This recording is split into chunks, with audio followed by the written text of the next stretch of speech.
medical problems. Yeah.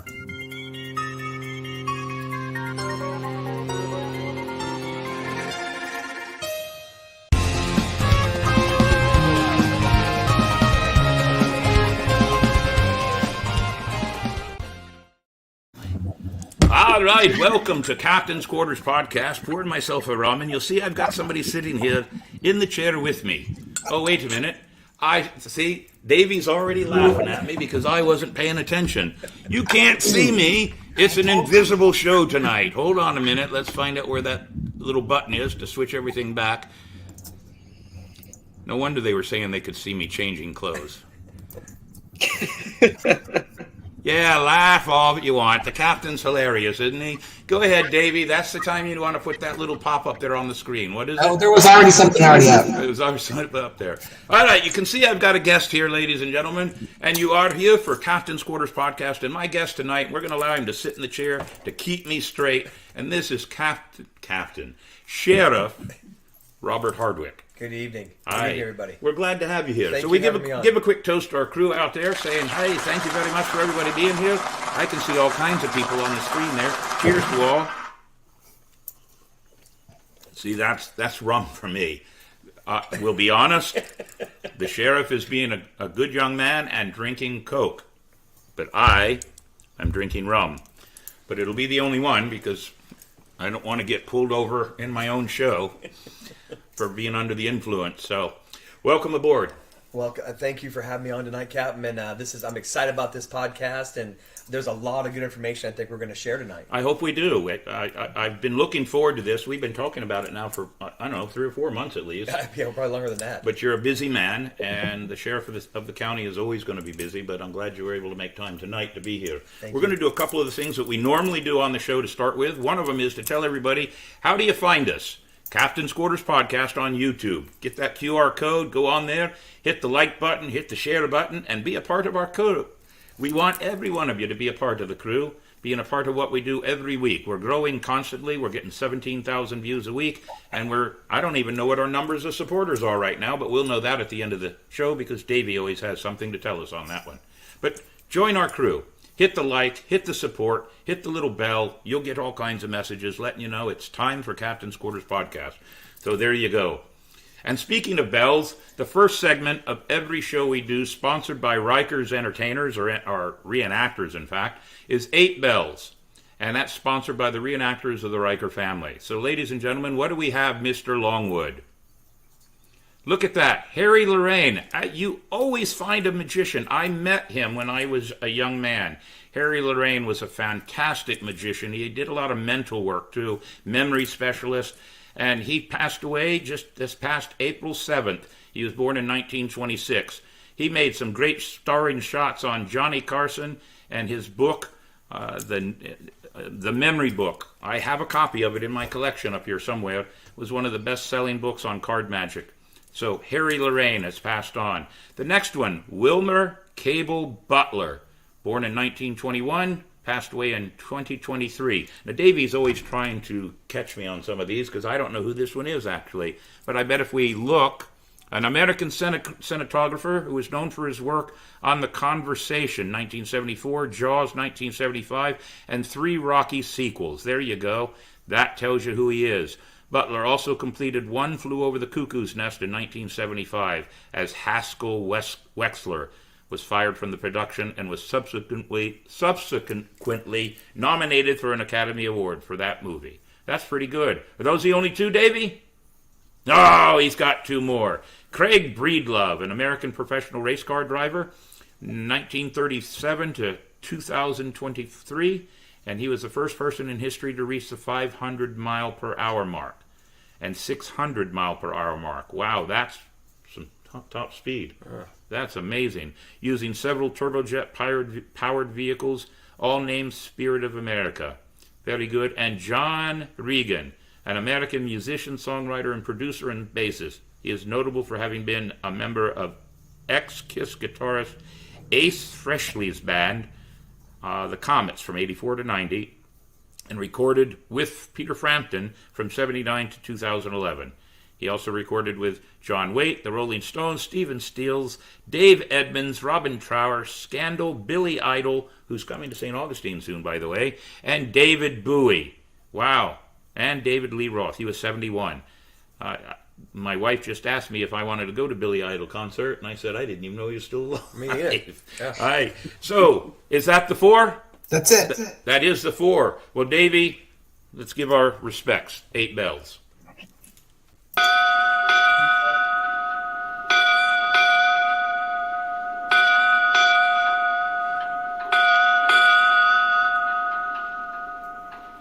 Condolences to the family and friends, and to all the fans. Always remember them in everything you do. That's part of history, ladies and gentlemen. Joke of the week with Mini Mayhem. Mini Mayhem says, why can't the pirates fire their weapons on Saturday? Well, that's a new one. I haven't heard this one yet, but we'll give you the reveal of that joke at the end of the show. These are presented by Shiver Me Pictures, ladies and gentlemen. Scarlett Deerheart sets her photo booth up at many of the pirate and other festivals around Florida and takes scene pictures for you and then prints them out and gets them to you. It's a great thing. I have several from some of the different ones we do here. Blackbeard's Ball is one of them that she does, and she does Old City Pirate Festival also. So, Mr. Davey, Spyglass Travel sponsors Quote of the Week. If you want a good walking tour to St. Augustine, see my friend Kevin Rose at Spyglass Travel. He was nominated as one of the 10 top walking tours in the entire United States at the very beginning of the year. And his quote, or the quote by Charlie Chaplin, in fact, failure is unimportant. It takes courage to make a fool of yourself. Well, damn, I think I do that often. That sounds like me. I like that. That's a good quote. Very good quote. I like that one very much, Mr. Longwood. You've done well, as always. And, of course, the question of the week. Now, the question of the week is sponsored by our good friends Gina Marie and the Ancient City Sirens and Blue Lotus Dancing.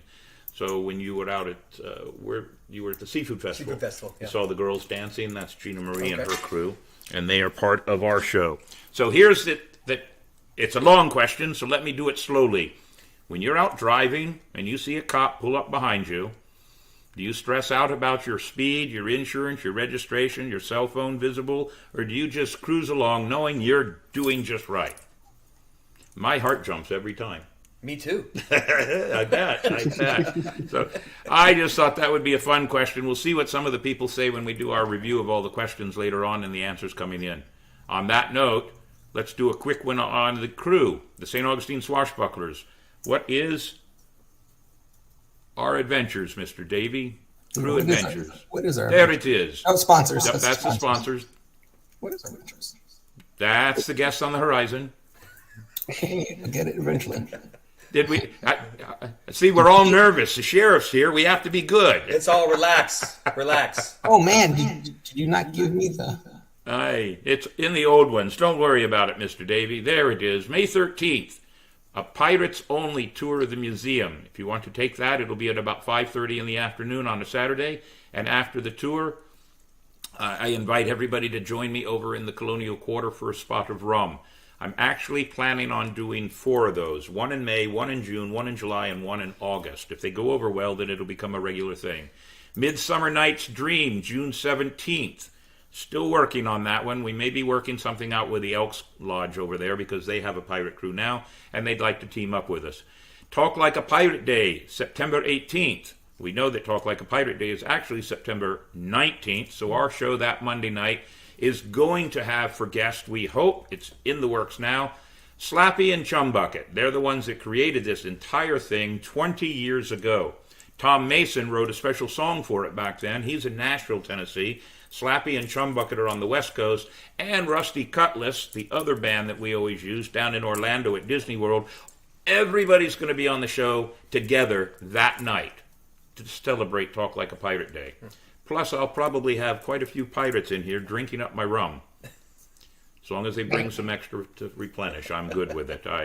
And our Spooktacular, 27, 28, and 29, which gives me a quick question to ask the sheriff.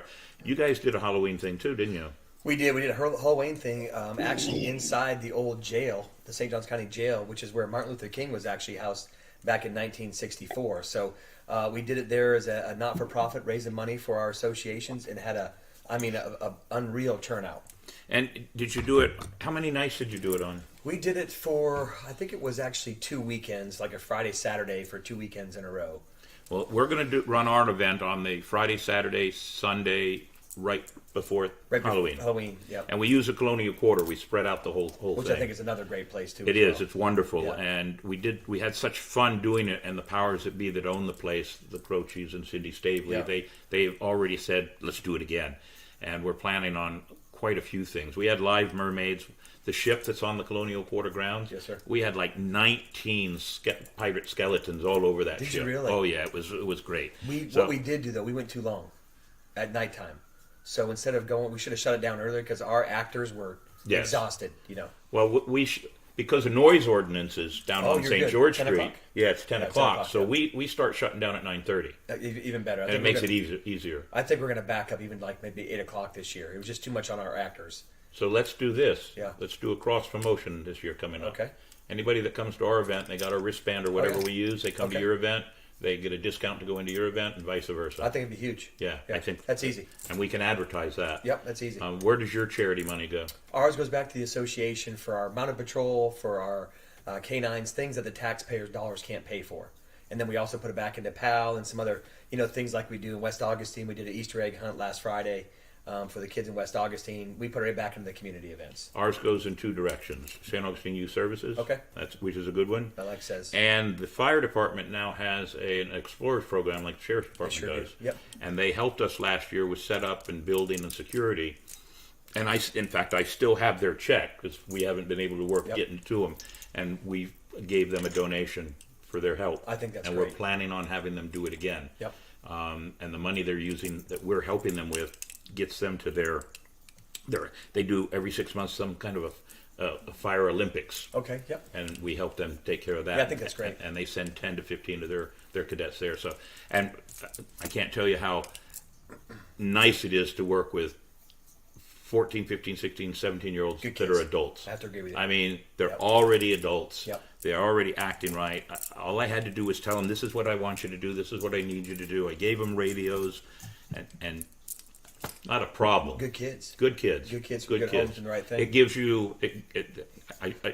I try not to make the show too political, Sure. but I'm going to say this, and it'll be political to some people, but it does give me hope that the future may fall into good hands. Society might be in good hands. Yes, I agree. it does give me I'm hope. okay with that. So we help people if we can, those kind of groups. So it would be a cross working for both of us. I think we talked about that last year, though. We too, did. as well. It just didn't. It was too late. I think it was too late. Yeah. So this year we got plenty of time to work on it, and everybody has now heard us.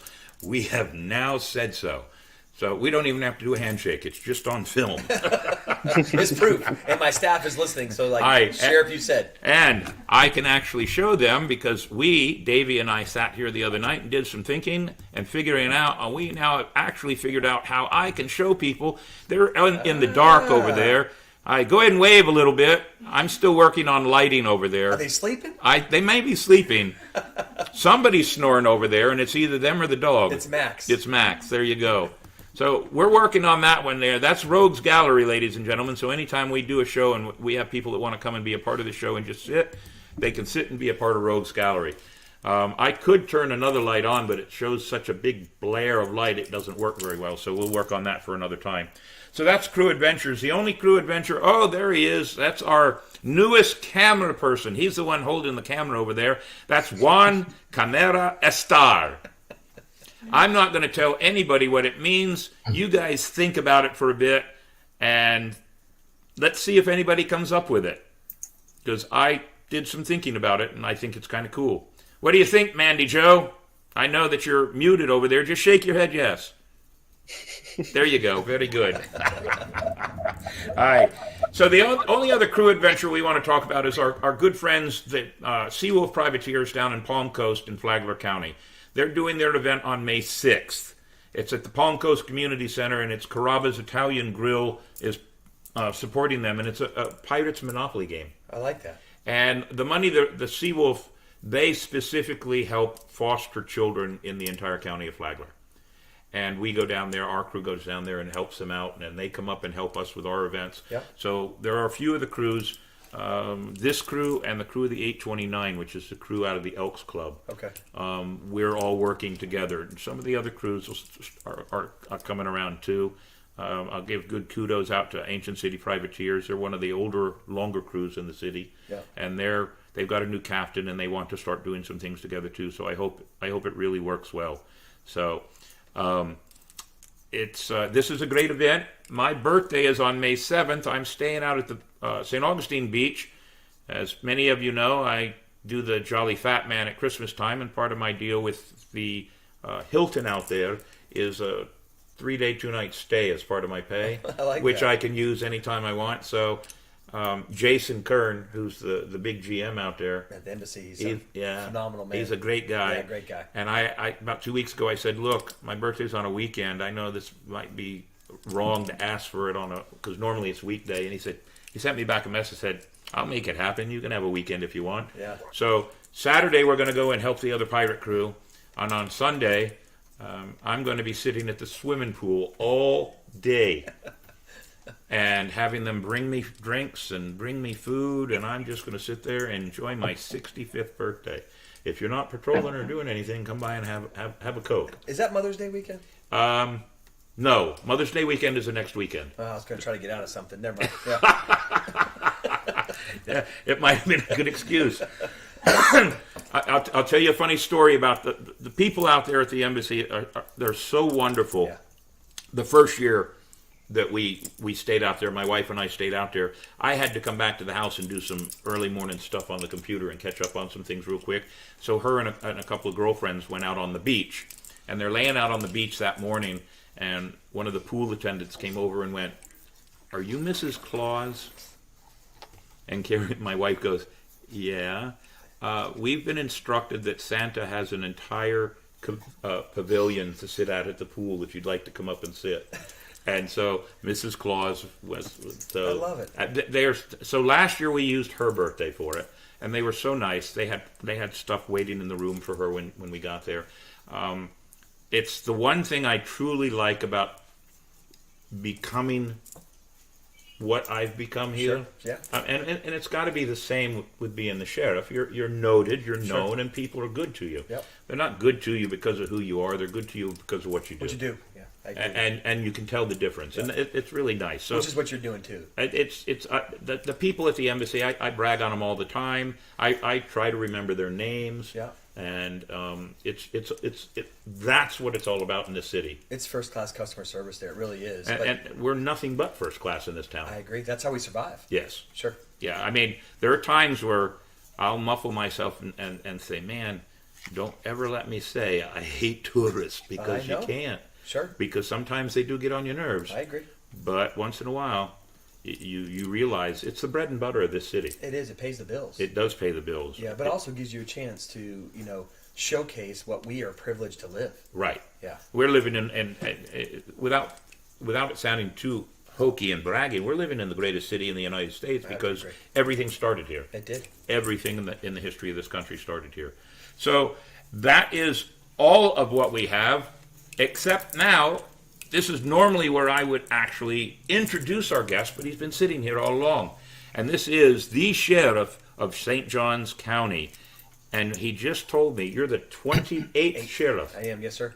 Yeah. There, if you go to their website, which Mr. Davey is popping on there, there's a list of all the sheriffs that go all the way back to the 1800s. Yeah, 1821. 1821, the beginning of the state of Florida. Yes, sir. Yep. So it's very interesting. There's something on the website that I want to read to everybody because we try to do history in this website as much as we can, and in this show, there's something on here I wanted to read. I saw this today and I thought, this is perfect for us. Very, very well said and very well written. The office of the sheriff in history. The office of the sheriff came down to us from the common law of England, dating from the times of King Alfred, 10th century England. The term sheriff evolved from the Old English term shire reeve. For more than 1,000 years, sheriffs have served as peacekeepers, tax collectors, keepers of the jail, bailiffs of the court, and chief law enforcement officer of the counties. No other office in American history has deeper roots. That small piece of history fits this show so much. And I thought it was quite interesting. We could spend hours talking about all the different sheriffs on here, but that piece right there that's it in a nutshell. What's funny is not much has actually changed since the 10th century. The only thing I don't do in there is we're no longer the tax collector. Right. And the good thing about this is, under the Florida Constitution, we are really the only sheriffs that have traditionally stuck to the actual 18th century old, English law. You're talking about sheriffs in the entire country. Yeah, in the entire country. Really? So yes, the Florida Constitution actually protected us when, of course, we were founded in 1821, over 200 years ago. It was us in Escambia County. So really, when you talk about the history there, I am the keeper of the jail. I am the keeper of the bailiffs of St. Johns County. Of course, protect and serve too as well. So we kind of have this big umbrella there. It is us. And think of how old that is. 10th century. 10th century. England. Yeah. So it's a privilege to sit here, by the way, with you, because I know you're a history buff too. I look at your place here. It's beautiful, and you're proud of where you came from and what you've accomplished in life. Well, I'm the same way. And I'm a piece of that history now. So now I'm the 28th sitting sheriff of St. Johns County Sheriff's Office. It's emotional. It's humbling. My wife and I don't take it for granted. But what you just read it's powerful. It is very powerful. Yeah, it's powerful. Because it goes to the very basic foundation of what a real sheriff is supposed to be. I have to, sometimes I sit at my desk. I'm the 7th sheriff to sit at my desk. And I would love to tell, when you come by one time, Captain, I'll show you.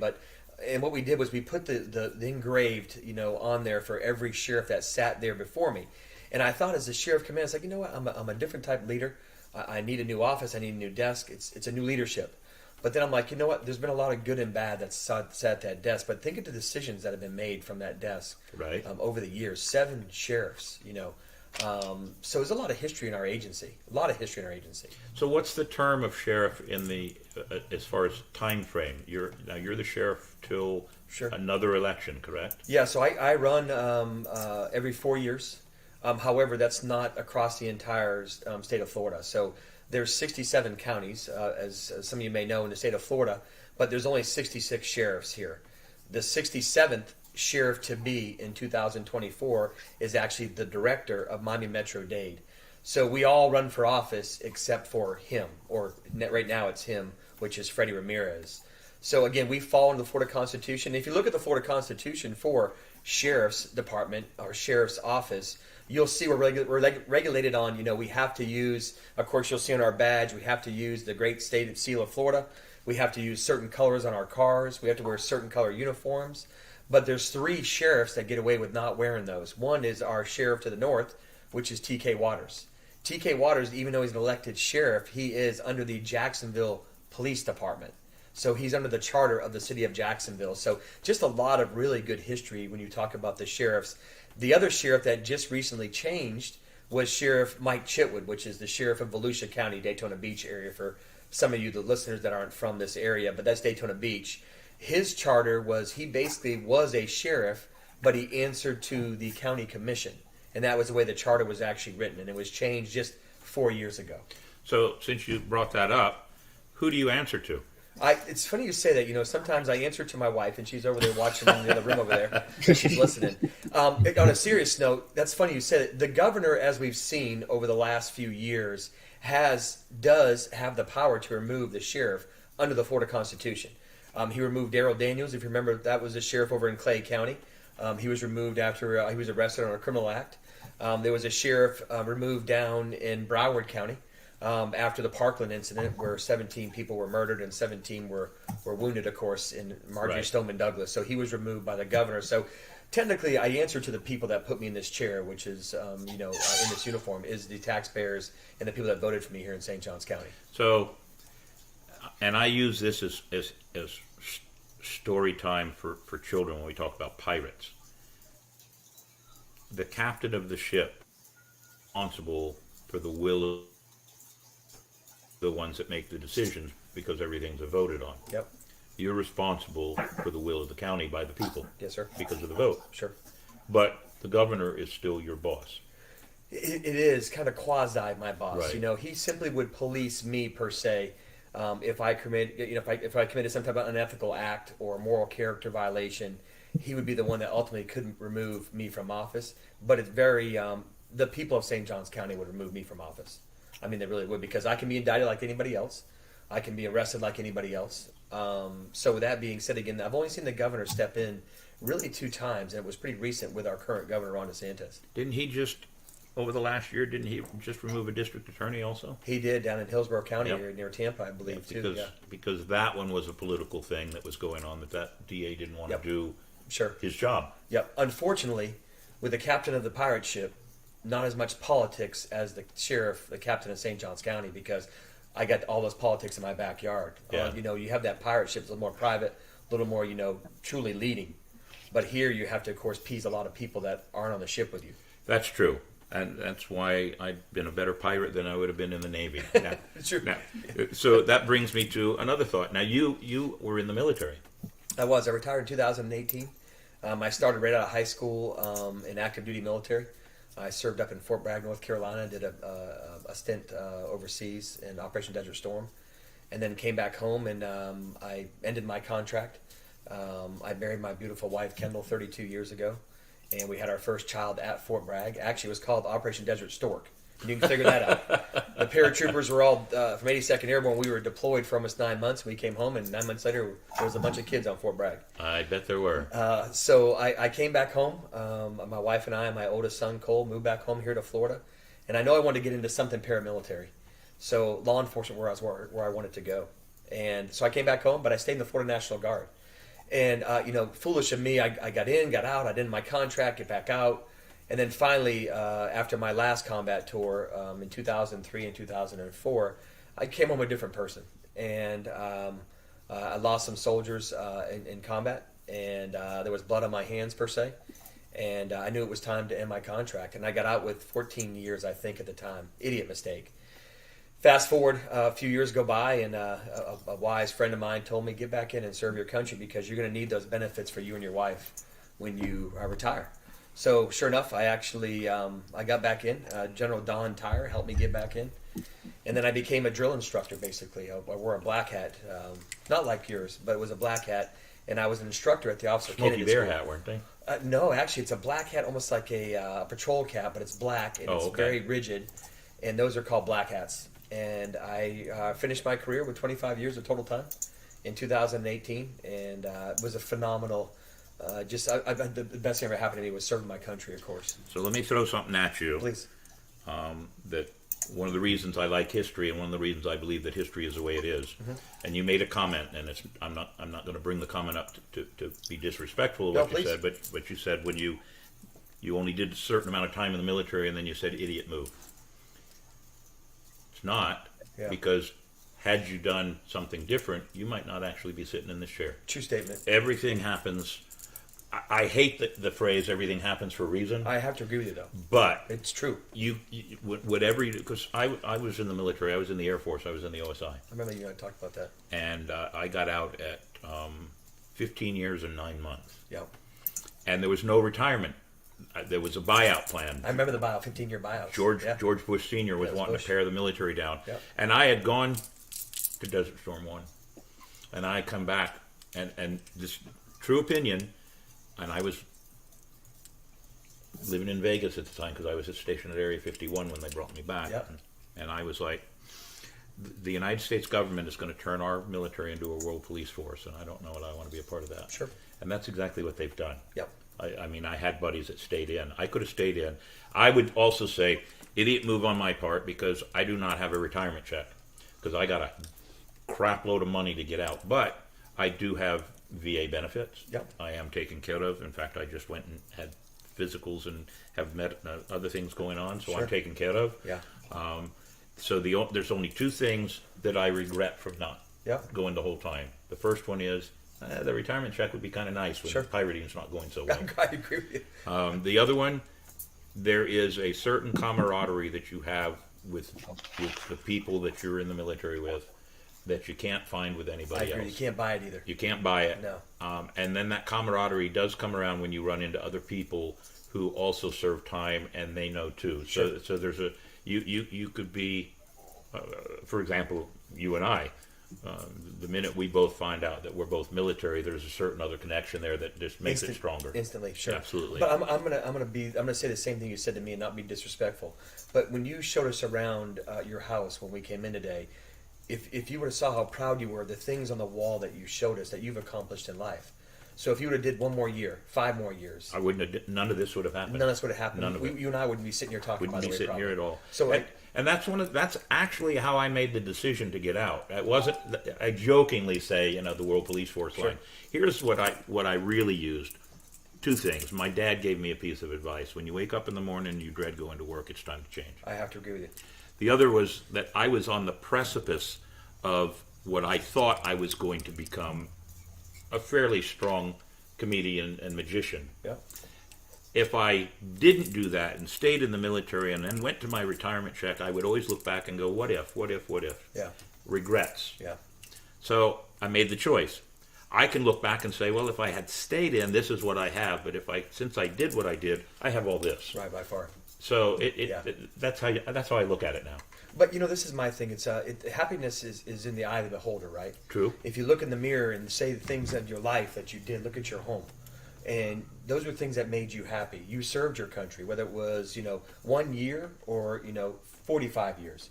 You committed to service of your country voluntarily. Right. And with that being said, I salute you for your service to this country, but also too, you entertain people too as well in a place that's very special. My wife and I, we love Vegas, by the way. And you became those people that we went to go see and pay to go see and meet because you're entertaining, you're interesting, and you have a story behind you. So with that being said, I said, I tell you that, first of all, we'd never go back and change because you and I would never know each other, Captain. No, we wouldn't. Yeah. And you can't go back and change. Nope. And so my son's watching, and I'm going to show you who he is in a few. He's a history teacher for school students up in Alabama. Yep. But we've had this conversation before because he's a huge superhero sci-fi nut. Okay. Everything we've just talked about is proof positive there's no such thing as time travel. Yeah. Can I bring something up real quick? Go ahead. That's the show is yours. I just did a podcast with these guys. You're going to love them. Jeff and Kyle, 2 guys that have faced the darkest depths of their life, being hooked on heroin, methamphetamine, cocaine, fentanyl, all the above. And Jeff's been clean for over 10 years. Kyle's been clean for over a year. Kyle's a local kid here. And we did a podcast. They talked about time travel. And I had to laugh. And they talked about when they were on Xanax, they would miss days of their life. They call that time traveling. And now since then, we were texting today, actually, the 2 of them. I'm so proud of them because they have a podcast too as well. And it's basically living a sober life. And how much they missed of their life with, time traveling, as they call it.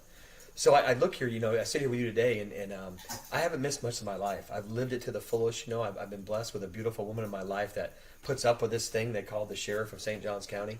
I got 2 sons. My other son is he's actually a helicopter pilot in the Army. Oh, very proud. He's a chief warrant officer. I'm living vicariously through him because I was an infantry paratrooper, and I wasn't smart enough to be a pilot, I don't think. But also, too, I had a great life as an infantry sergeant, too, as well. So I don't go back. I would change some little things, that I could do better as a human being, as an adult, as a husband, as a leader.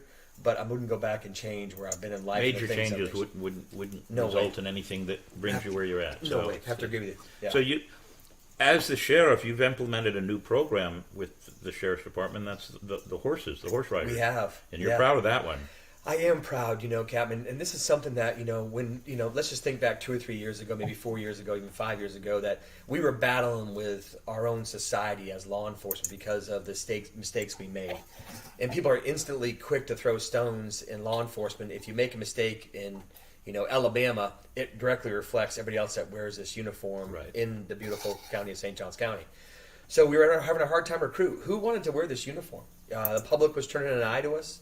We were being shunned upon. They didn't need us anymore. Defunding the police was a national statement. So I said, hey, how do we bring something that everybody wants to touch, everybody's intimidated by, everybody's respectful of? Horses. I feel like when you watch horses, especially police officers on horses, there's something special about them. First of all, you treat it as a police officer. That horse is a police officer. Like a dog. It is. It's a police officer. Absolutely. And so with that being said, when I became your sheriff, I said, this is something I wanted to start. And it was a vision of mine. I've never been a horseback riding guy. I've always been kind of intimidated by them, respectful of them. So anyways, I came on board the sheriff's office, and next thing you know is our public funded those horses. I mean, they live in the Taj Mahal. I mean, they are treated like deputy sheriffs. Jackson is the smaller of the two. He came first. They both came from a farm out in Ohio that raises police horses. They're Percherons, I think is actually the name of them. Jackson's about 1,800 pounds. And then I said, I want a bigger horse than Jackson. And he's a massive man. And then the next thing you know, we had Mason. Mason came from the same farm. He's 2,100 pounds. But this was my thing. At the time, I had an African-American, yes. See, there you go. Which one is that? That's Mason. Mason. Yeah. And I actually had an African-American a guy that actually I'd met through my son, and he was a world-renowned horseback rider. Matter of fact, where he came from, black people didn't ride horses professionally, so it was a challenge in his life. He was a rodeo star, wasn't he? He was. Yes, yeah, I think I've read about him. It was unreal. But anyway, so when I brought him on board, I said, what better thing to put a black police officer on top of a horse, and then the little kids can say, there's nothing in life you can't dream of doing because he's doing it. And we since parted ways. He went on to another job. But again, just one of those things where it's a therapy tool for us, which I think we need in this profession now. But also, too, it's that immediate interaction because they forget of what you basically are on top of that. Because they look at the horse and the police officer, and it's a package deal together. So it's just been, it's been a great addition. They are starting to patrol now. So Gentry and Bradley are the two deputy sheriffs. That's their full-time job. And so where do they patrol? They actually patrol everywhere in St. Johns County. So believe it or not, we're the second biggest equestrian community in the state of Florida behind big old Marion County, of course. Really? Sorry, Alachua County. Really? Yeah. Yep. So the more you get out into the western part of St. Johns County, we have a lot of horses in the area. Not as big as farms as they have, of course, over in Alachua near Gainesville, but definitely a lot of equestrian. Yeah. Wow. So you've got 2 horses and 2 deputies, Yep. and it's fully funded by the citizens of the county? Yeah, so we talked about it briefly, though. We set up a not-for-profit 501c3. The money we raised, of course, from the haunted house at the jail, the old annex jail, that money was actually put in there, too, as well. But next thing you know, we have people coming forward. The horse community is very, equestrian community is very, very close. So next thing you know, we had businesses in St. Johns County donate the trailer, donate the truck, donate the horses themselves were paid for out of the not-for-profit. So, and then we have a great partnership with the Builders Stellar Group. Mr. Foster, who actually used to own the Stellar Group, he's got a private stable out near our headquarters off of State Road 16. And our horses are kept out there, and they are just first class taken care of. They're deputy sheriffs. We swore them in. So, and with that, again, it's just so you'll see them now. We're getting ready to police downtown St. Augustine, which we talked about at the recent association meeting for Business Coalition. So you'll see us around. Again, that's just an extra tool. But if you go back to history, what you said a minute ago, Captain, you look back in when our county was founded in 1821 and our city in 1565. Horses were police. That's how they police in this city. Yes. So we're kind of bringing it backwards, and it kind of brings it more real, historic. It's tangible. You can touch it. I don't know. Makes it real. I like it. My mother was from New York, and so I remember the horses when we lived up in New York as a little boy for a little while. Yep. The horses in the city patrol. Oh, city. That's my wife and I talk about all the time. So horses make a difference. I agree. And they probably attract a very good, positive response from the children. Yep. I have to. Yep. Which now gives me the next question I'm going to ask you. Please. Yeah. You're very much into families, and you're very much into community involvement, and we've talked about doing a few things together that are children-oriented. Right. Why do you think it's important to do those things? I'm going to back up a little bit here, too, and go back to Parkland once again with Marjorie Stoneman Douglas, where after, of course, 17 people were murdered, 17 were wounded, and millions were mentally scarred over this incident. And I go back to that, and Florida legislature was created, enacted, signed by the governor back then, and basically said, you will have an armed police officer, law enforcement officer, and or security guard, what they call the Guardian program, in every one of your schools. It was truly a blessing in disguise. And we talk about these negative incidents that directly reflect positivity. And I have to agree with, because of Parkland, because of Marjorie Stoneman Douglas, now we have a police officer in every one of our schools in St. Johns County, across the state of Florida. So what that did was, we had deputy sheriffs in most of the high schools already. but we weren't touching the kids at that small age where they're around a police officer. You're comfortable. You're not scared, like we talked about the question of the night. Right. And it's just another person in your life. And it's a female, it's a male, it's a Hispanic person, it's a black person. Anybody can be that. So with that, again, I just really promoted, hey, first-class customer service. The first impression is a lasting impression. And next thing you know, we put the right deputy sheriffs in all these schools in St. Johns County, besides the 3 schools in the city, which they have police officers in them. And again, everything I just told you, there's every race, creed, color, religion under that umbrella of these deputy sheriffs that work in these schools. And now we get a chance to change that culture, what you see in this uniform, the person that wears the gun, the person that wears the badge, that it's your friend. They can be jump roping with you one minute out in the playground, the next minute they can be, opening the door for your car, for your parents to let you in the car. They're at your basketball game. Today we honored one of our deputy sheriffs for Youth Resource Deputy Sheriff of the Year. The kids up there know him. They like him at Bartram Trail High School. So this was our chance to change that persona. And, the old days of everybody's got to go to jail, everybody's got to get a ticket, those days are over with. We got to use discretion better now, where people in life make mistakes. I'm one of those. I'm a flawed man. And with that being said, let's just back up to my youth and the mistakes I made and where I could have been if that path was, if I was treated different, I should say. So now's our chance to make that with our Police Athletic League program. As you know, we got a lot invested in that with sports and stuff like that. So again, this was a time to make a difference and make a change in our youth, where the youth aren't afraid of the badge and the gun. When I was growing up, because my father was in the military too, so we didn't get to spend all of our time here in St. Augustine. Right. My father was stationed at Dice Air Force Base, so we were in Abilene a lot for my first to 5th grade at school. Our next door neighbor was a cop. Back then, the cops were like mentors. Mm-hmm. They lived in the neighborhood. Yep. You respected them. Sure. Our next door neighbor was a canine cop. Yep.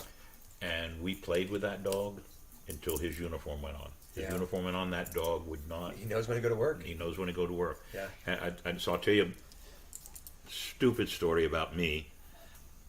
I had my crayons out one day. I was probably in the 2nd grade, and I drew pictures on his wall on the side of his house. All he did was come over and tell my dad, and my dad took me over there with a bucket and said, "You'll clean it all up." Yeah, and I had to fix it. Sure. But he wasn't mean about it. He wasn't upset about it. But it was a life lesson for me that you don't have to be beat into submission. You don't. You don't have to be punished permanently. You get put in a position to take care of the issue that you created. You might learn something from it, and then everybody else around you will learn something from it too. And the police officers, sheriff's deputies, police officers, they all, in some way, shape, or form, are role models for sure. Sure. Definitely role models for sure. But in many cases, especially the ones that are in the schools, they're mentors. Yeah. They have the opportunity to be firsthand, hands-on with these children, and it's really important. It's very important. We can make a difference, but we got to put effort into it too. I think sometimes it's easier if you take the path of least resistance.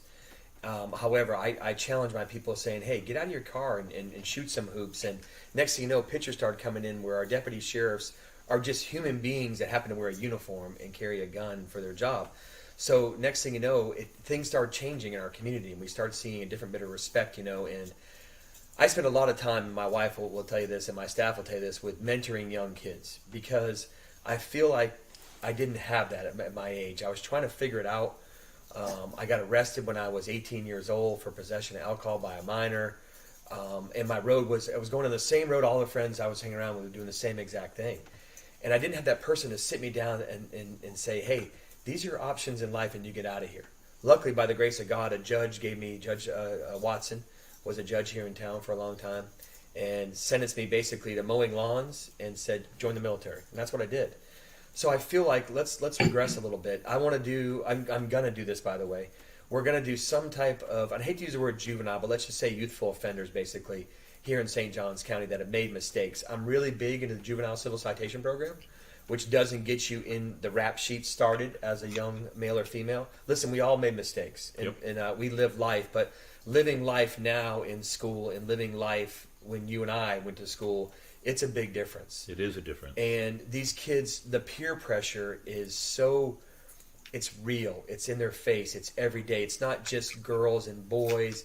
It's the cars they drive, the grades, the way they look, Well, the drugs they use. It's all in that stupid cell phone. It's all in the. I'd call this thing is the devil right here. I'm telling It is. you. I mean, there's mine. Yeah, it is. We can't go anywhere without them. No. There are lifelines, No. but they are truly a double-edged sword. I have to agree, but I've been coaching for over 30 years. I don't coach because I'm the best football coach. I coach because I get a chance to make a difference in someone's life that maybe didn't have the structure I had as a young man in my life. So now's a chance to, and I have them all the time. They text me, and again, it's not about winning football games. I mean, I love winning; it's a great thing. But also, too, when I see a kid say, "I'm going to be a deputy sheriff one day. I'm going to be in your," and I got them doing it now. It's emotional. I mean, it makes me tear up because I knew these kids. When I was a young police officer here in town back in the crack cocaine days in 1990s. Everybody went to jail. I didn't know any different. That's how ignorant I was. I didn't know any different that everybody went to jail. And now let's fast forward. So the people that I arrested, I'm coaching their kids and some of their grandkids. And now I'm getting it right, where we can talk like men and talk about, using drugs and making bad mistakes and, doing things that kids happen to do. And you can say, okay, life's not over with, but we're going to get you in check. We're going to get you in a box and get you, in. Next thing you know, I got these kids, and I don't want to mention his name on here because the family knows me very well, but one of these kids, he's kind of like the Al Capone of St. Johns County. And I got his boys on my football team, and they're phenomenal kids. And they're going to be great things in this community, and they'll be working for me one day. I love making change. Love it. Yeah. And they'll make good cops, too. Excellent cops. They make better cops. They will, because they understand, and they've gone through it, and they understand that you don't need to write the ticket. You don't need to snap the cuffs on. Yep. It's a better way to do it. So you plan on being sheriff for quite a while, don't you? Well, I tell you what, I'm truly blessed, and this is my 31st year in law enforcement. And I always say one term at a time because I'm one mistake away from just being a football coach and not being your sheriff anymore. But as you know, Captain, we live in a community that really respects us. I mean, we got that small percentage of society that just does not want to conform to the rules, but it's such a small piece. We're in a gray area here where we're not hurting on recruiting and retention. We have 528 or 525 deputy sheriffs, and we may have a handful of deputies that we're actually short. So we're not hurting on recruiting and retention. Have any of them come in under the program the governor set up to pay people money from other places? 18 total. Yeah. Now some of those are local people that just switched from being a Deputy Hand actually switched from being a 911 dispatcher over to a police officer. She would get it. Marquise, who's a good friend of mine who coached with me, I switched him over from, he was working at the Boys and Girls Club in West St Augustine, and now he's a deputy sheriff for me. So if you switch total professions in the same area, it's that bonus. I would say probably less than half of that would be out of St. Johns County, meaning that the bonus qualified. If you were a New York police officer and moved to Florida, you would qualify for the $5,000 bonus too. That was about half. Because the numbers for people leaving Jersey, New York, everywhere up north and coming down here, the numbers are huge. Yeah. I mean, I once in a while, again, don't want to make any kind of political statement with my show. We went that route once, and so far we're safe from it. But I just believe that the governor is doing the right thing with everything we're doing here. Well, it's not just our governor too as well. I kind of look at our community. We got a community that's think about it. It is every race, creed, color, religion, Yes. sexual orientation, and age here, and they support law enforcement.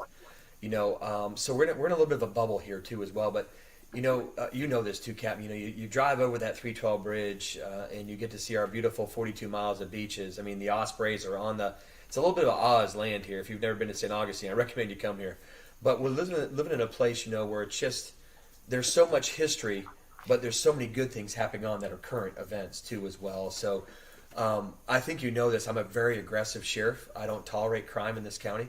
I hold our people accountable for crimes, but a majority of the violent crimes that are committed here aren't people that are from this county. No, they're not. They're people from outside. They're outside, sure. But so that brings me to another question. I know it's a really sensitive subject, and I don't know that the sheriff department has much to do with it, but you were at the at a meeting a couple of weeks ago that one of the subjects was the homeless problem we have Sure. in this town. Yeah. Now that falls mostly under the jurisdiction of the police department, St. Augustine, correct? Well, believe it or not, we have a lot too in the county too as well. Usually the homeless in the county and the homeless in the city don't mix a whole lot. They kind of live two separate lives, almost like two separate neighborhoods per se. I mean, Right. just the way it is. But yeah, we have quite a few homeless camps in St. Johns County. Yeah, but I'm not a friend. I'm not a fan of. We're not going to arrest our way to homelessness. I can't stand that. We keep bringing the homeless to jail.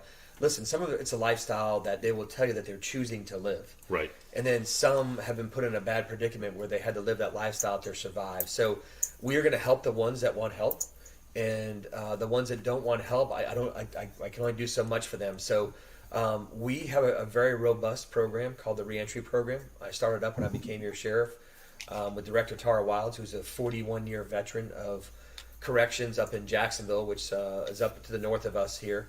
And I brought this in. So over that time, for 2.5 years, we have reduced recidivism by almost 10%.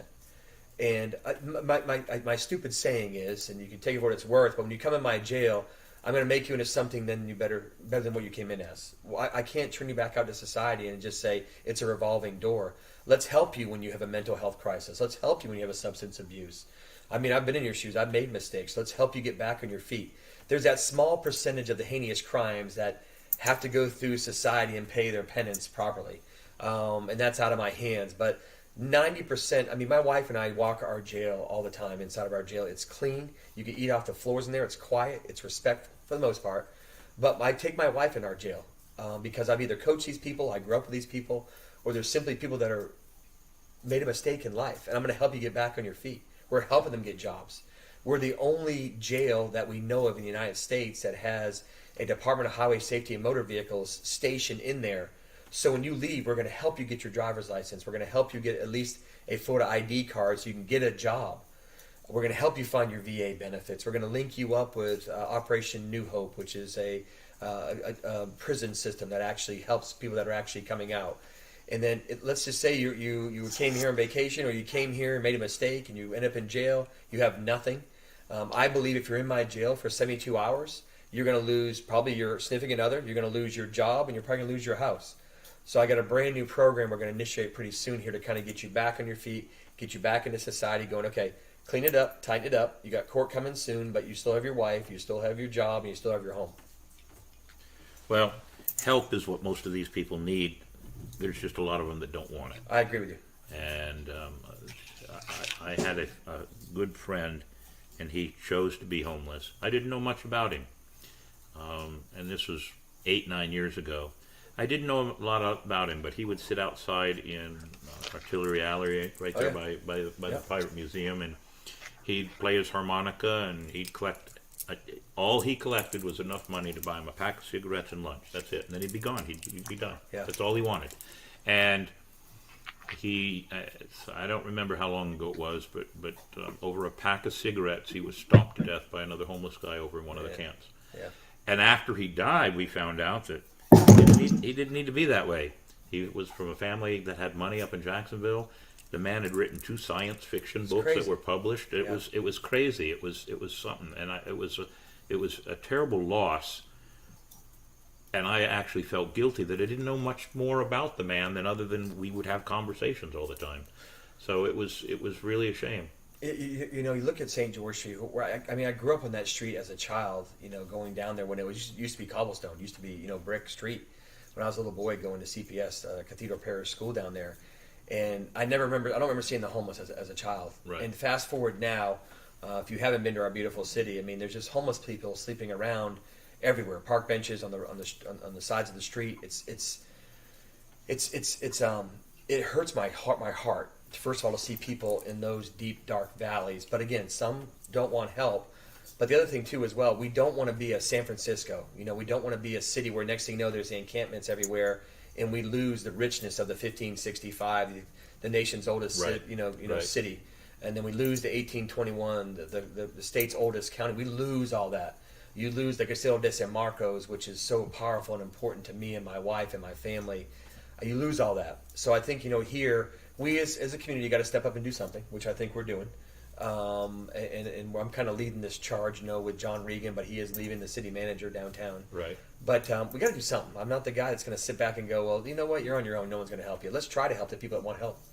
If they want help, then I fully agree with helping them. Sure. But there are some Yeah, I agree. that they don't want help, Yep. and they also don't want to conform to some rules and I agree. and public respect. I hate the aggressiveness. Yeah. We're not going to tolerate the aggressive, No. being aggressive, here in St. And John's it's County. noticeable for me Yep. and some of my other friends who are tour guides down there, because some of the aggressiveness is being expended towards children now. By far. And that's terrible. It's horrible. wrong. You can so I'm glad to hear that there are some things that are going on that maybe we can blanket it out a little bit and take care Yep. of it, but it's Yep. it's important. Davey, Yes. I'm watching the clock, and I know that we're running right up to our hour, so I had a thought.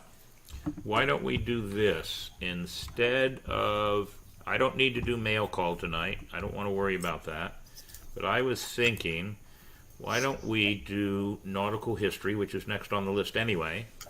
Do nautical history, and while you got nautical history up, I'll start looking at the questions, because I am betting there are questions in there that are for the sheriff, and we might as well try to field those questions. So let's do nautical. We'll Okay. look at the questions and see what we have, and then we'll do history of the week afterwards. How's that sound, Davey? That sounds great to me. It's the best way.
Very good, Davey, as always. We're back. I've been looking at the comments here.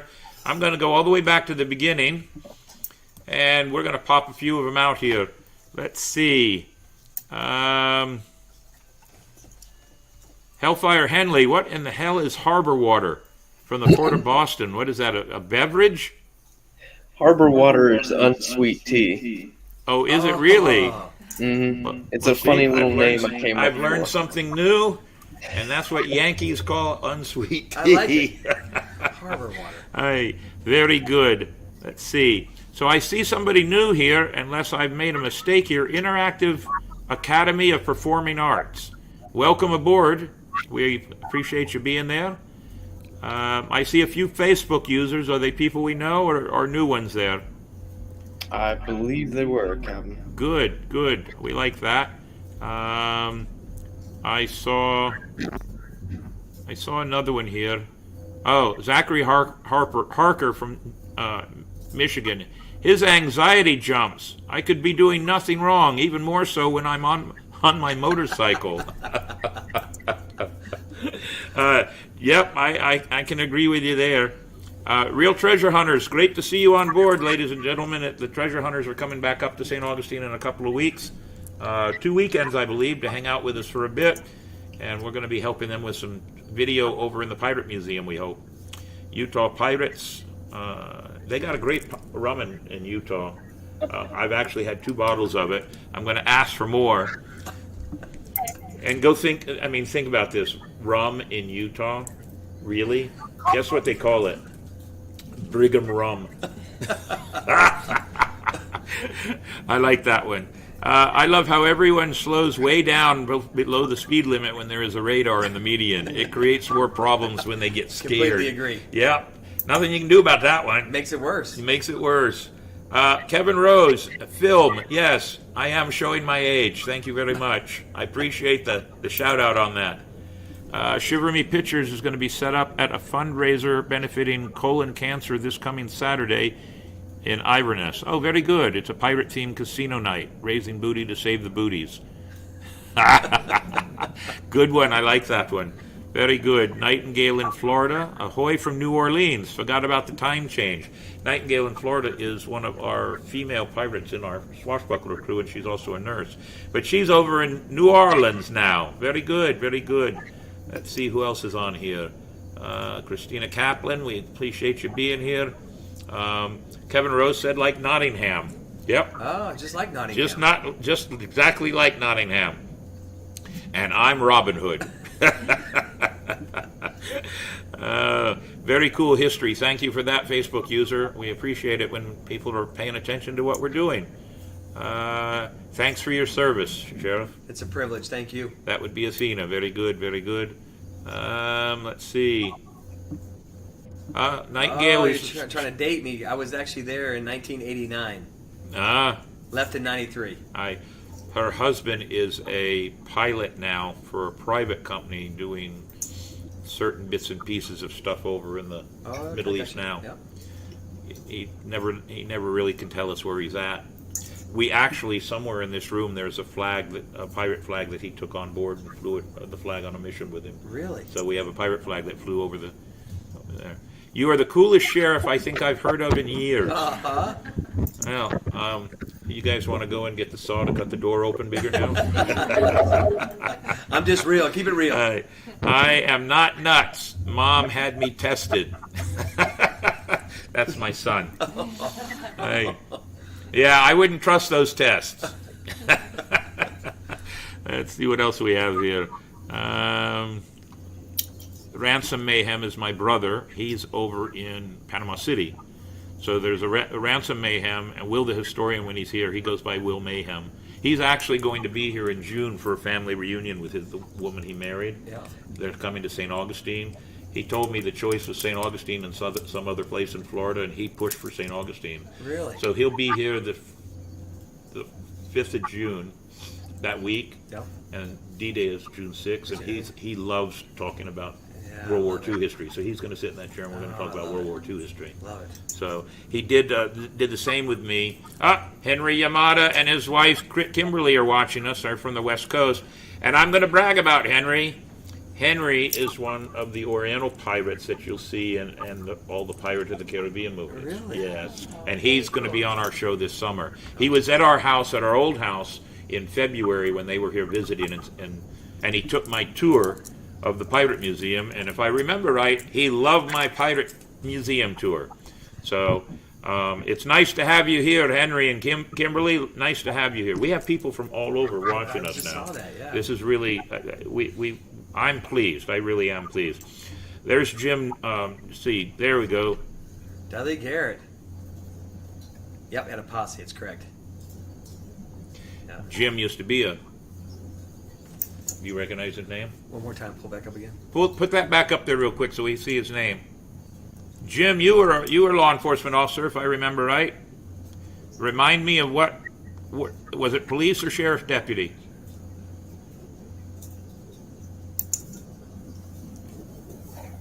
He'll pop up in a minute with it. And we need to make sure he joins our association then.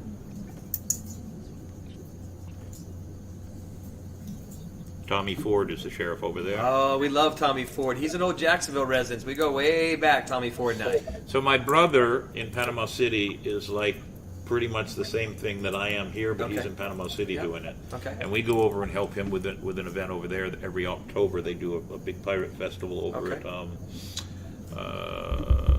the mall out on the beach, Pier Park. Okay. Pier Park. Don't forget the Law Enforcement Explorer program.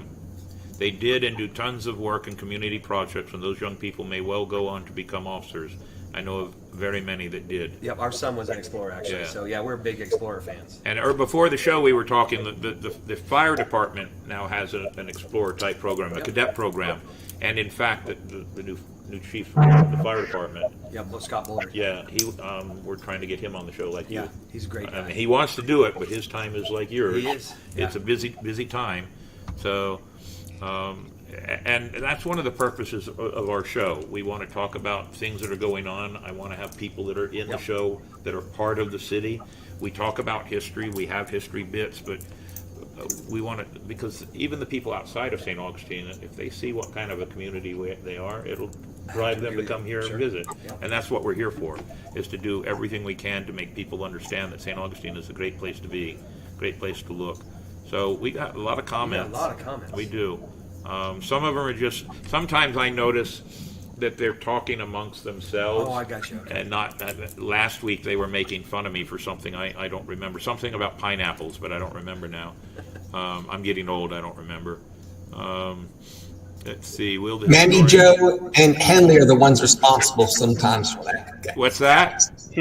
I said Henley and Mandy Joe pretty much interact with them, so you can blame them. Yeah, I know. We're going to have to keep a tight rein on them. I can't make them walk the plank, but... so my brother, Ransom Mayhem, is making a comment to my son. I can't burn those papers. It is the only proof that shows there ain't nothing wrong with me. I just ain't right. So, let's see. I did not see... respect starts at home, and a lot of the homes don't teach respect, but as sheriff and police and pirates, we can help teach that. I agree. Absolutely. That's why we're role models. Yeah. And I've had this argument before with other people, reenactors and or pirates. I don't want to be a role model. You don't have a choice. Sure. Well, you do have a choice. Just don't dress this way anymore. Yeah. Stay in civilian clothes and don't come downtown and do anything. But the minute you do, and because there's another problem here, and it's not necessarily a problem, but it can turn into a problem. Most of the tourists that come here from outside of St. Augustine, most of them make the assumption we work for the city. I didn't even think about that. I think you're part of the characters like Disney. Yep. They think we're part of the city. Yeah. And I'll give you a perfect example of how this can work as a positive. And this was when I first started doing pirating in St. Augustine. I was dead tired. I had been downtown all day. I probably had back then I drank a lot more rum. And I just wanted to go home. And there was a family, and they had stopped, and there was a husband and wife and two little children. They stopped and they took pictures, and the guy said, well, we're going to go have lunch. Let me buy you lunch. No. Well, let me buy you a drink. Well, I went, and I sat with him, and I did some magic. And about 4 or 5 weeks later, I got a phone call from Joe Bowles. He was the mayor at the time, and he said, I got a letter sent to me about you. And I said, what did I do? And he said, you remember a family that you were nice to? Yeah, because I'm nice to everybody. Yeah. Right? Well, that was the mayor of a town up in Georgia, and he thought it was important enough for him to write a letter to the mayor of St. Augustine.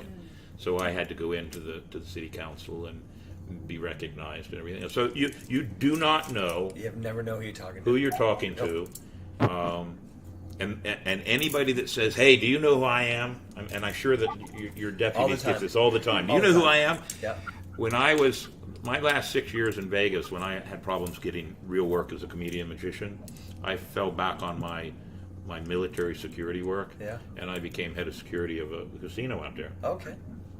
I can't tell you how many times I'd get people that would come in and, I spend thousands of dollars in this place every night. Yep. And my words were, thank you very much. That's part We of my appreciate paycheck. But thousands of dollars don't grant you a privilege. Yep. If you start spending millions, we're happy with you. But thousands don't. And we constantly have to throw people out. It's all the time with me. We had a great working relationship with the Henderson Police Department because that's where the casino was. I was at Sunset Station. Okay. And great working relationship with the Henderson Police Department. And because of my background, if we had to have somebody, if we took somebody into custody because of whatever they were doing, right. I made sure my guys had all the paperwork. So when the cops showed up, because they have to take the handcuffs off by law Right. and put their cuffs on. Back on, sure. Otherwise, we can get in trouble for all that. The paperwork was there. The suspect was there. Everything was there. All they had to do was go, good enough for us, Yeah. and walk them out to the car and put them in powerful. jail. So it was always important to have a good relationship with the cops there. So we have some great watchers here. This whole podcast gives us a chance to share stories and talk. And worst, honestly, is the refusal to even teach. Can you pop that one up there, Christina Kaplan? Christina Kaplan. Right there at the 850 mark. Oh, okay. That helps. Thank you. Which one? This one? Yes, that one there.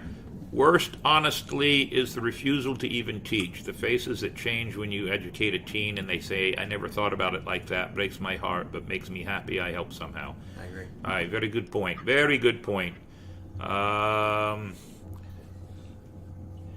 Athena Rivers, right down from that. It's always an amazing feeling to help those who reach out and ask for help, who are struggling to make it day to day, and to help pull them to their feet. That is a good thing. Yeah.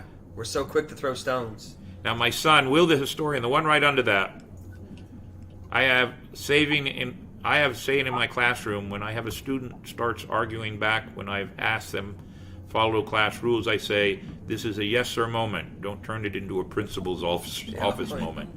Right. My son, I've watched him do some things, and his students love him because he takes on the parts of different people that he's teaching them about, and that's important. It's one of the things you've never taken one of my tours, but I'm pretty much a smart aleck down there. I can be because I'm dressed as a pirate. Yeah. If I'm not dressed as a pirate when I'm on St. George Street, I've caught myself almost saying something that I know I shouldn't say because I can't get away with it unless I'm dressed like this. Sure. The costume allows it. Yeah. But I do make all the teachers of my students admit that nobody enjoys learning and nobody will learn anything unless they're having a good time. I agree. So that's why we have fun with the kids. So I'll share another story. I put it on Facebook this 2 weeks ago. There was a little boy in one of my tours, and he was terrible. He was just obnoxious and wouldn't stop. And we had just gotten to the captain's quarters, which is the third room in, and I'm going, this is going to be terrible. And so we're talking about Sir Francis Drake, who, attacked St. Augustine in 1586. And he says, I did a report on Sir Francis Drake, and he starts rattling stuff off, and I said, wait, stop. You did a report? Why don't you tell everybody about Sir Francis Drake? And he did, and he was spot on and right on everything. So while he's doing it, I reached in my pocket and I pulled out not a plastic coin, but a real gold coin. Not real gold, but a pirate coin. Yeah. And when he was done, I said, you did well, and the captain always pays his crew for their services, so here you go. And he looked at that, and he looked at me, and he looked at that, and he went, really? I said, he behaved himself the rest of the time. Yeah. That's all you have to do. Yeah. Engage them. Yeah. So... All right, let's see. Enough talking about pirates here. What else we got? We got a whole lot of people making comments tonight. Henley, can you tell me how many people are watching us? Currently 19. There's someone that John Merriam, Beach 105. Beach 105, yeah. Yep. Yeah. So he's love permission to replay a clip in the morning tomorrow on Beach 105. Yes. You have it. Just give us plenty of recognition. he was here at the house 2 weeks ago, and we sat and talked about some possibilities of projects we want to do together. So St. George is a disgrace. We should do more, like canine walks and tourist education about not giving money. I have to agree with you. Quit giving them money. It's part of the problem. Yeah, that's the biggest problem is stop giving them money, and I see school children doing it now too, giving them money. It's horrible. And that just propagates the problem. I agree. Some out there really just want to talk to someone. Yep, you're right about that. Wonderful comments in here, everybody. I'm sorry we're not going to get all of them, but we're still wanting to. Kevin Rose says, there's no such thing as unsweet tea, at least in the South. Not in St. Augustine, there's not. Hey, Bill is Robin Hood, men in tights. Hey, I've worn tights before. I don't mind. Lots of good comments, though. The skeleton needs some rum. This one here, that's a monkey. He doesn't need rum. He needs a banana. So you can see we have some great people here. Kevin Rose says that he thought Jim was on the posse chasing Billy the Kid. Jim says he's in the retired members. Yep. Perfect. Very good, very good. You mean the posse that caught Billy the Kid? So our crew, our watchers, they have a good time with the show. I love it. We have some fun. There's Danelle Everhart talking to homeless. At one time, I thought the homeless were not permitted to be on actual St. George Street. They had to be on the side streets. That's not exactly true, although the sheriff could probably correct me there. The entertainers can't be on St. George Street. But the homeless, it's a little different. Yeah. And, I kind of got my start doing street magic in St. Augustine. Did you really? Yeah. And so sometimes that's one sour. I'll be really honest with you. To be honest with you. It's one sour point I have, that the entertainers can't be down there doing what is good for the tourists. Was so much fun. But the homeless people can. Yep, that's a good point. And that's a point that the city council needs to reverse in some way, shape, or form. Totally agree with you. Because it's wrong. It just is.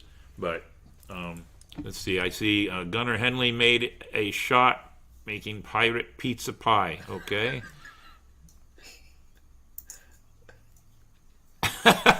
Don't talk about the aliens on St. George Street. Other people may be watching.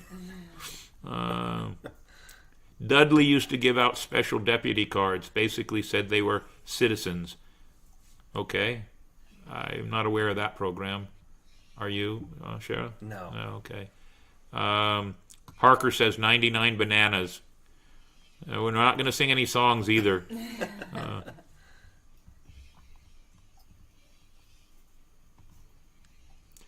All right, so there you have it. That we just reached the end of all that. Mr. Longwood, why don't we go ahead and play This Week in History? And when you put up Nautical, you were too quick. I forgot to mention our sponsor for Nautical, which was the Pirate and Treasure Museum. Go figure. They help us out on everything. But This Week in History is sponsored by Dick's Wings down here on US 1 by the Shores. The owner has done a lot with that when he took over, and they're a big supporter of everything we do. They help us with our Christmas party every year, which we have in November, to help raise money for St. Augustine Youth Services, because what we like to do is give St. Augustine Youth Services a big chunk of money at Christmas time to do something for the kids. Yep. So go ahead, Davey, and let's do This Week in History.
good, Davey. Very good. As always, things I didn't even know I didn't know. I agree.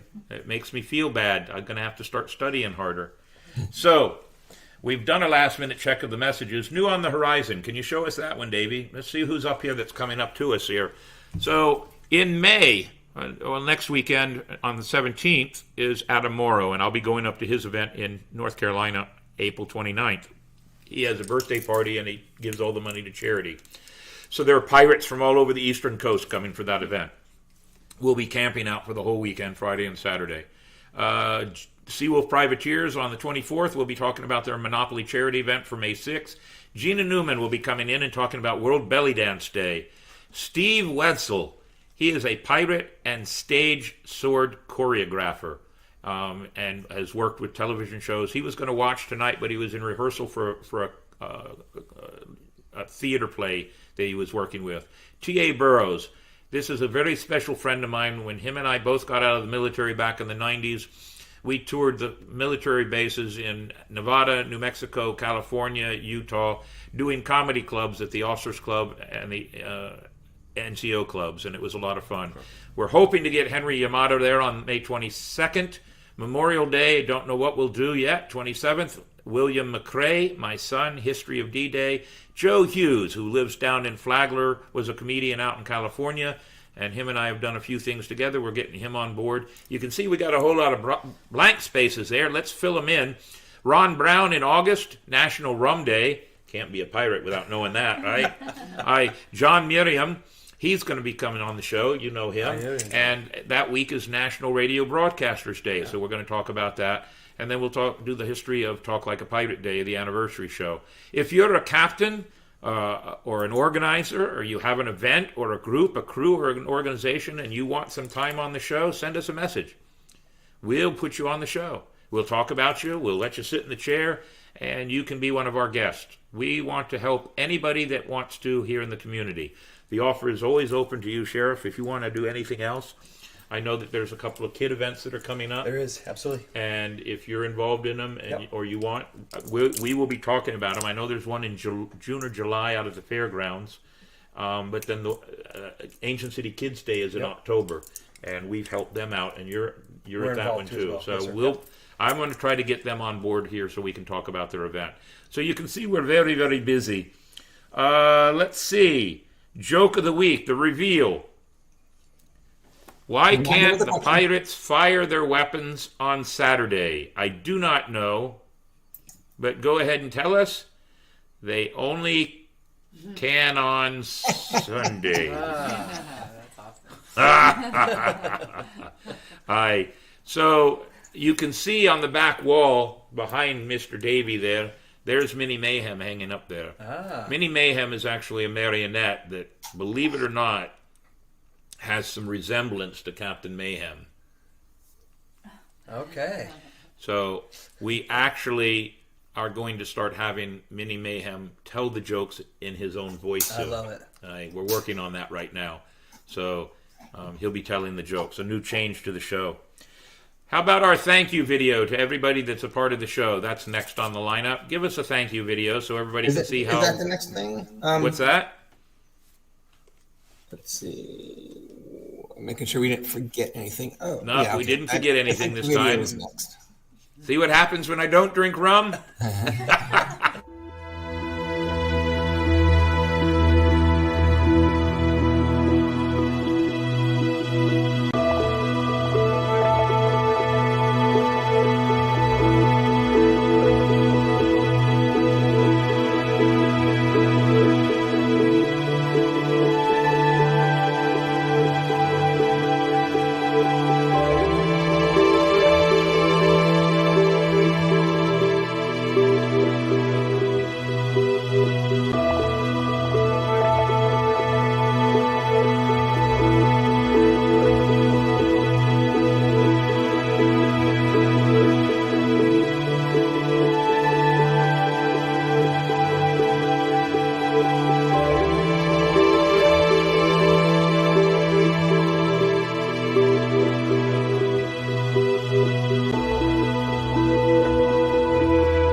Very good, Davey. And what are our numbers? Let's show our platforms first. Now, this is really exciting, and this is what it was to begin with.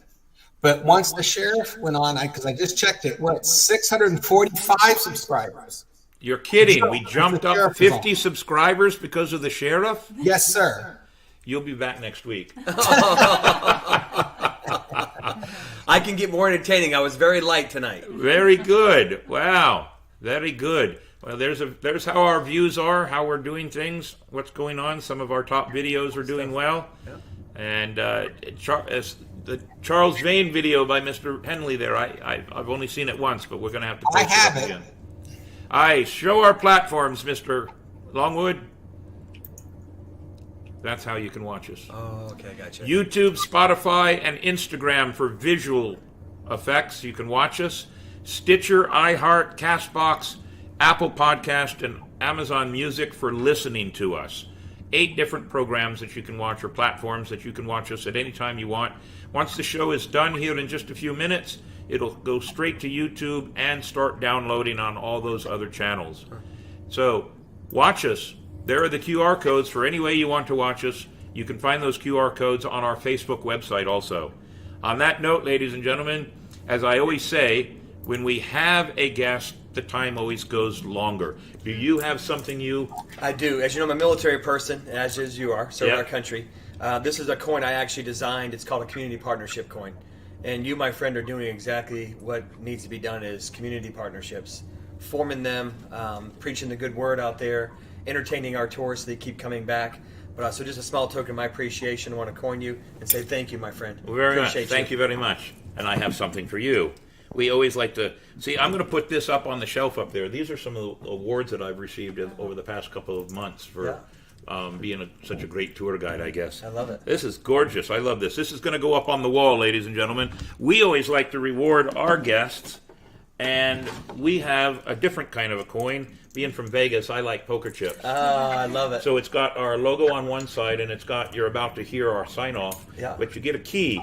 The key is that you're a key member of the crew now, but it's also a bottle opener. And ladies, I have one for each of you on the table over there also.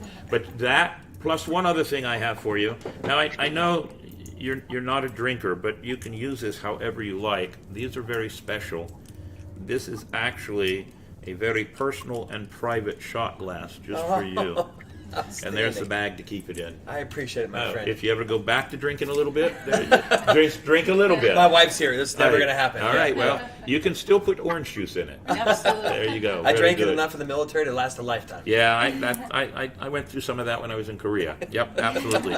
Ladies and gentlemen, as I always say, when we have a guest, we always go over our time. This was an hour-and-a-half show. Oh, my goodness. I apologize. Please don't. Because when it's just me, at the 50-minute mark, I'm ready to go. I'm ready to be done. So it's done. But we've done a good show. Mr. Henley, good job watching out. Thank you for not talking as much as you normally do. I appreciate that.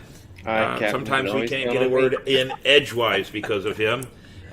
Mandy, thank you very much for watching out. You think you get enough clips off of this show tonight? Yeah, I should be able to sit down. I have better internet this week than last week. Very good.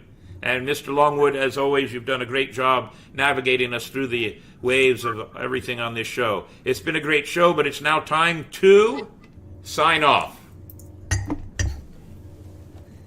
Go ahead, Mr. Longwood. Part of the podcast. Part of the crew. Always. We can't do it without our listeners and our guests. We thank you all very much. Thank you to all.